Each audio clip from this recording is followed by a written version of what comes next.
to stymie. Yung stymie is impede or hinder. Diba? So, yun. Ibig sabihin na, or prevent, tatlo.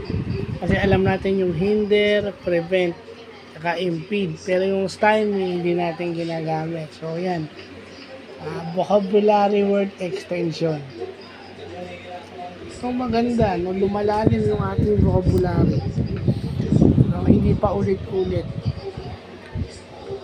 Ibig sabihin, we can relate to foreigners in terms of communication. Paulit-ulit, pero yun yung malaking bagay eh.